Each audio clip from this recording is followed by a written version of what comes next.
नमः परमात्मने नमः। ॐ श्रीमन्नारायणाय नमः।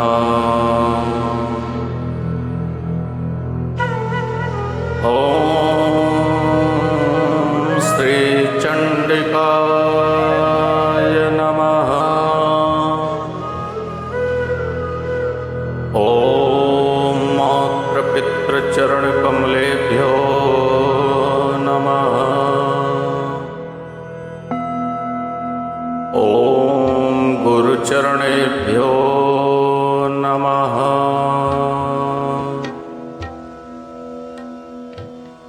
आइए आज एक सुंदर सी कथा लेकर के हम प्रस्तुत हुए हैं आप सबके लिए।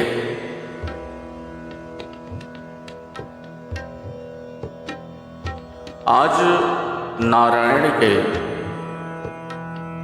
हयग्रीव अवतार के बारे में आप सबको श्रवण कराते हैं कि भगवान नारायण का हयग्रीव अवतार कैसे हुआ।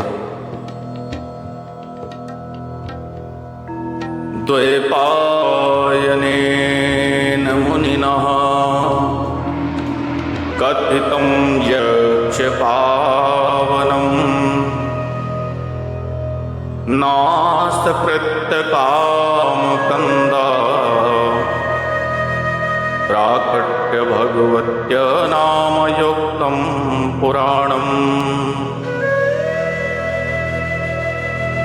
हयग्रीव अवतार कैसे हुआ, बड़ी सुंदर कथा है।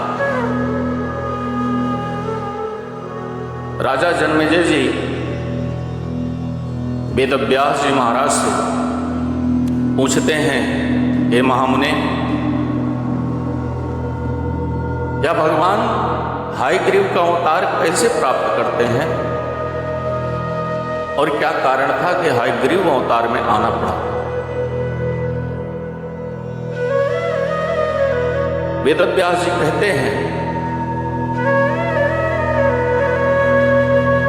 एक बार सूत जी से ऋषियों ने 88,000 ऋषियों ने भी पूछा, तो आओ तुम्हें कथा वो सुनाते हैं। सूत जी बोले, हे ऋषियों, भगवान विष्णु परम तेजस्वी और समस्त देवताओं के भी देवता हैं।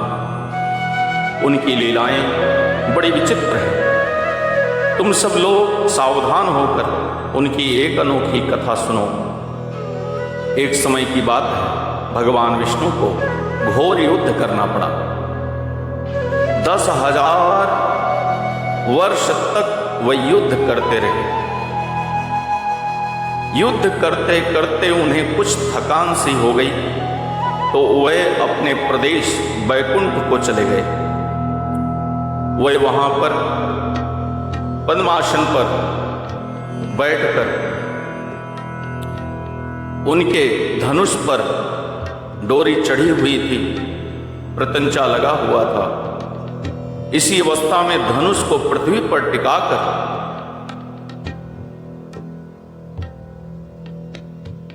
उसी के सहारे कुछ झुक से गए। थकान के कारण उन्हें घोर निद्रा आ गई। उसी अवसर पर कुछ दिन पहले देवताओं ने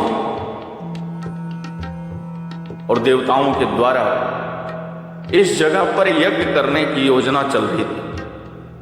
ब्रह्मा, शिव और इंद्र आदि सभी देवता यज्ञ करने हेतु भगवान विष्णु से मिलने वैकुंठ को गए। उन्होंने देखा कि भगवान विष्णु जी निद्रा के वश में हैं।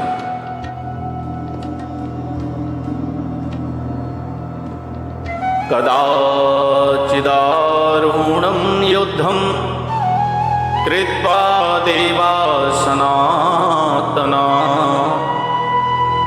10 वर्ष सहस्राणि पर्यंतो जनार्दनः। आज घोर निद्रा में भगवान नारायण है।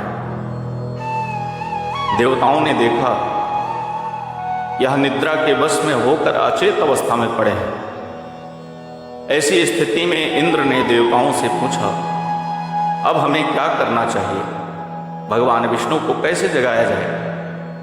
इस पर भगवान शंकर ने कहा, यद्यप किसी को सोते से जगाना निषिद्ध आचरण है, फिर भी यज्ञ का कार्य संपन्न करने के लिए तो उन्हें जगाना ही पड़ेगा। तब ब्रह्मा जी ने बर्मी नाम का एक कीड़ा पैदा किया। वह बर्मी ब्रह्मा जी से उत्पन्न हुआ। उन्होंने सोचा धनुष पृथ्वी पर ही है, यह कीड़ा धनुष की ताक काट देगा। इससे रस्सी के कटते ही झुका हुआ धनुष ऊपर तन उठेगा और इस प्रकार श्री विष्णु जी की निद्रा भंग हो जाएगी तथा देवताओं का कार्य सिद्ध होने में कोई संदेह नहीं रहेगा। ब्रह्मा जी के कहने पर बर्मी कीड़े ने धनुष की ताक को काटने के लिए तैयार नहीं हुआ। ब्रह्मा जी से पूछा, अरे ब्रह्मा जी, आप ब्रह्मा, आपके बगल रुद्र और इंद्रादि आदि देवता सब खड़े हैं, तो आखिर क्यों हमें आप धनुष खाने के लिए कह रहे हो, प्रत्यंचा काटने के लिए कह रहे हो?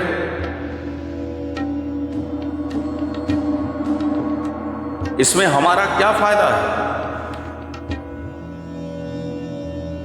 ब्रह्मा जी ने कहा, देखो, ये संसार हेतु, संसार की रक्षा सुरक्षा की व्यवस्था के लिए हम देवताओं ने यज्ञ का संकल्प लिया है, और जब तक नारायण जागृत नहीं होंगे वह यज्ञ नहीं हो पाएगा। इसलिए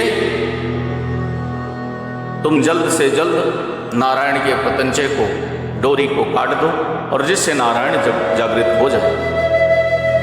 ब्रह्मी जीव ने कहा कि महाराज, उसमें हमारा क्या फायदा होगा? नारायण जागृत हो जाएंगे, क्रोध में होंगे और हमें श्राप दे देंगे, तो हमें तो इस योनि से मुक्ति ही नहीं मिलेगी महाराज। ब्रह्मा जी ने कहा, नहीं, चिंता मत करो। ब्रह्मी ने कहा कि क्यों चिंता ना करें महाराज, आप तो यज्ञ में अपने अपने भोग लगाओगे, अपने अपने भाग को रखोगे, हमें क्या फायदा होगा? उस यज्ञ से कौन सा पुण्य हमें प्राप्त होगा, और ऊपर से श्राप अधिक से अधिक हमको मिल जाएगा। ब्रह्मा जी ने कहा, देखो, अगर तुम आज विष्णु भगवान को जागृत करोगे, उनके धनुष प्रत्यंचा को काटोगे, तो जो यज्ञ होगी आहुति पड़ेगी, और जो यज्ञशाला में आहुति डालते हुए साकल्य पृथ्वी पर गिर जाएगा, वो तुम्हारा होगा। इसलिए अब तुम्हें मैंने यज्ञ में भाग दे दिया, अब जल्द से जल्द धनुष को भंग करो।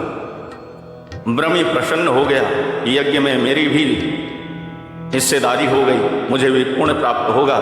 इसलिए ब्रह्मी ने अपने शरीर से लाखों ब्रह्मी को प्रकट किया और धनुष की तात को और धनुष को खाना शुरू किया। देखते ही देखते ब्रह्मी धनुष की प्रत्यंचा और धनुष को जैसे ही काटा, वैसे ही धनुष के बंधन मुक्त हो जाने से चारों ओर अंधकार फैल गया। इतना ही नहीं, भगवान विष्णु का मस्तक कुंडल और मुकुट सहित कहीं उड़ करके चला गया। नारायण के कंठ कट गए। कुछ समय के बाद अंधकार दूर हो गया। तब भगवान शंकर और ब्रह्मा जी ने देखा कि विष्णु का श्री विग्रह बिना मस्तक के पृथ्वी पर पड़ा हुआ है। यह दृश्य देखकर भगवान शंकर और ब्रह्मा जी की आंखों से आंसू टपकने लगे।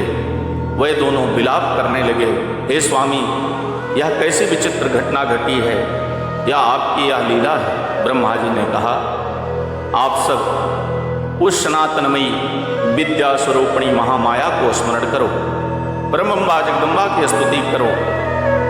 वह प्रकृतिमयी भगवती निर्गुण स्वरूपिणी एवं सर्वोपरि विराजमान है। अब वो ही हमारा कार्य सिद्ध कर सकती हैं। समस्त प्राणी उन्हीं के संतान हैं। ब्रह्मा जी ने वेदों को जो शरीर धारण किए उपस्थित थे आज्ञा दी। तदंतर शरीर धारण करने वाले वेद ब्रह्मा जी का कथन सुनकर भगवती का स्वस्तैन करने लगे, स्तुति करने लगे। ओम सर्वमंगल मांगल्ये शिवे सर्वार्थ साधिके शरण्ये त्र्यंबके गौरी नारायणी नमोस्तुते।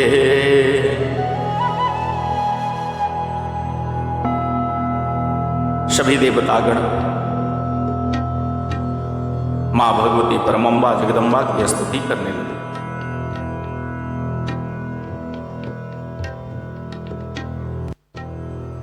ब्रह्मा जी का कथन सुनकर, स्तुति सुनकर वेद बोले, देवी आप महामाया हैं, जगत की सृष्टि करना आपका स्वभाव है, आप कल्याणमयी हैं और आप ही कल्याणमयी विग्रह धारण करने वाली एवं प्राकृतिक गुणों से भरपूर हैं। सारा संसार आपका शासन मानता है। आप भगवान भोलेनाथ के कार्यों को पूर्ण किया करती हैं। जब समस्त श्रुतियाँ आपके गुणों एवं प्रभाव को समझने में असमर्थ हैं, तब हम उन्हें कैसे जान सकते हैं। अधिक क्या कहें, आप स्वयं अपने प्रभाव से अनभिज्ञ हैं। हे कल्याणकारी जगदम्बे, भगवान विष्णु का मस्तक धड़ से अलग हो गया है। क्या आप इस बात से अनभिज्ञ हैं? आप भगवान विष्णु को प्राणदान प्रदान कर शोक रूपी समुद्र में डूबे हुए देवताओं का उद्धार करने की कृपा करें। हे महामाता, हे दयानिधि, हमें तो यह भी ज्ञात नहीं है कि उनका मस्तक कहाँ चला गया है। हे देवी, जिस प्रकार देवताओं को अमृत पान कराकर जीवित रखे हुए हैं, उसी प्रकार अब इस संसार को भी जीवित रखना आपका कर्तव्य है। सूत जी कहते हैं, ऋषियों, इस प्रकार वेदों ने भगवती जगदम्बिका का स्वस्तन किया तो वह गुणातीता महामाई देवी प्रसन्न हो गई। फिर देवताओं को लक्ष्य करके आकाशवाणी हुई, हे देवताओं, तुम्हें चिंता करने की जरूरत नहीं है। तुम सब श्री विष्णु के चिन्ह मस्तक होने का कारण सुनो। एक बार की बात है कि भगवान श्री विष्णु लक्ष्मी जी के साथ एकांत में विराजमान थे। लक्ष्मी जी के सुंदर मुख को देखकर विष्णु भगवान की हंसी छूट पड़ी, परिहास करने लगे, हंसने लगे। मुखड़े को बार बार देख करके लक्ष्मी जी ने इसका उल्टा अर्थ निकाला। वे समझी, हो न हो भगवान विष्णु की दृष्टि में मेरा मुख रूप लग रहा है, इसीलिए इन्हें मुझे देखकर हंसी छूट रही है। यह समझकर महालक्ष्मी क्रोध में भर गई और उनके मुख से निकल गया, तुम्हारा यह मस्तक एक दिन गिर जाए। इसी वजह से उनका सिर क्षीर सागर में लहरा रहा है। स्वयं भावाच भव्यत्वा काल योगादि निर्गता अनिवार्य तदा दत्ता सापाश्वमुखम नाशनम। हे देवताओं, इसमें एक दूसरा कारण भी है। वह यह है कि हयग्रीव नाम का एक राक्षस हुआ है। राक्षस ने सरस्वती नदी के तट पर जप किया। वह मेरे एकाक्षर मंत्र माया बीज का जप करता रहा। वह 1000 वर्ष तक इस मंत्र का जप करता रहा। तब मैं तामसी शक्ति का रूप धारण कर उसके पास गई तथा जिस रूप का वह ध्यान कर रहा था, ठीक उसी रूप में मैंने उसे दर्शन दिए। मैं सिंह पर आरूढ़ थी। मैंने उससे वर मांगने को कहा। मुझ देवी की बात सुनकर वह राक्षस प्रेम से विभोर हो गया। उसने पौनर मेरी प्रदक्षिणा की और मेरे चरणों में अपना मस्तक झुकाया। हायग्रीव बोला, हे माते, मुझे ऐसा वर देने की कृपा करें कि मुझे किसी भी प्रकार से मृत्यु का मुख न देखना पड़े। देवता एवं दानव कोई भी मुझ पर विजय प्राप्त न कर सके। देवी ने उत्तर दिया, सुनो, जो जन्म लेता है उसकी मृत्यु निश्चित है और मृत्यु होने पर जन्म लेना भी बिल्कुल निश्चित है। इसीलिए यह बात बिल्कुल पक्की समझ लेनी चाहिए कि जो आया है वो जाएगा। इसलिए मन में सोच विचार कर वर मांगो। तब हायग्रीव बोला, अच्छा, तो मेरी मृत्यु हायुवीर के हाथ होनी चाहिए, मेरे ही स्वरूप से मेरी मृत्यु होनी चाहिए और किसी जीवों से मेरी मृत्यु ना हो। जो मेरे स्वरूप का हो, हायग्रीव हो, उसी के हाथ मेरी मृत्यु हो, दूसरा कोई मुझे न मार पाए। देवी ने उत्तर दिया, हे महाभाग, हायग्रीव को हायग्रीव के अतिरिक्त कोई दूसरा नहीं मार सकेगा, यह बिल्कुल निश्चित समझो। अब तुम घर जाओ और आनंद पूर्वक राज्य करो। वही पापी हायग्रीव इन दिनों मुनियों और वेदों को भांत भांत रूप से सता रहा। इस त्रिलोकी में कोई भी ऐसा नहीं है जो उस दुष्ट को समाप्त कर सके। इसलिए इस हायग्रीव रूप घोड़े का सुंदर सिर उतार कर भगवान विष्णु के धड़ से जोड़ दिया जाए। यह कार्य ब्रह्मा जी के हाथों संपन्न होगा। तदंतर वही भगवान हायग्रीव देवताओं की भलाई के लिए उस दुष्ट एवं निर्दयी दानव के प्राण हरेंगे। सूत जी बोले, हे ऋषियों, ब्रह्मा जी ने उसी क्षण देवताओं के सामने ही तलवार से घोड़े का मस्तक उतार कर विष्णु भगवान के शरीर पर जोड़ने की व्यवस्था संपन्न कर दी। भगवती जगदम्बिका की कृपा से उसी क्षण भगवान विष्णु का हायग्रीव अवतार संपन्न हुआ। बोलो विष्णु भगवान की जय, बोलो हायग्रीव भगवान की जय। वह राक्षस बड़ा अभिमानी हो गया था। देवताओं को वह अपना घोर शत्रु समझता था। अवतार ग्रहण करने के पश्चात भगवान विष्णु उसके साथ युद्ध के मैदान में डटे रहे और तब कहीं जाकर के उसकी मृत्यु हो सकी। इस प्रकार भगवान का एक अवतार हायग्रीव अवतार पूर्ण होता है, जो देवी भगवती पुराण के माध्यम से आप सबको श्रवण करने को प्राप्त हो रहा है। इति हि श्रुत्वा वचम्स्तेषां त्वष्टा चातिर्वरान्वितः हायग्रीवो हरिजातो महामाया प्रसादता। इस प्रकार से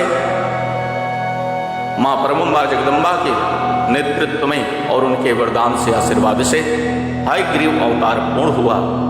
और यहाँ विष्णु भगवान या हायग्रीव अवतार की कथा आप सब ने सुनी और यहाँ कथा पूर्ण होती है। यह कथा कैसी लगी, चैनल को सब्सक्राइब करके बेल आइकन को प्रेस करके कमेंट करें, शेयर करें, जिससे आप सबके पास यह नई नई कथाएं, नई नई भजन आप सबको प्राप्त होती रहे। सनातन धर्म सेवा संस्थान यूट्यूब चैनल को अवश्य ही सब्सक्राइब करें और फिर हम एक बार आप सबसे जुड़ने के लिए एक नई और दिव्य सुंदर कथा लेकर के उपस्थित होंगे। तब तक के लिए जय सीताराम, जय श्री राधे। बोलो परमंबा जगदम्बा भगवती मैया की जय, बोलो हायग्रीव भगवान की जय। ओम नमो भगवते वासुदेवाय।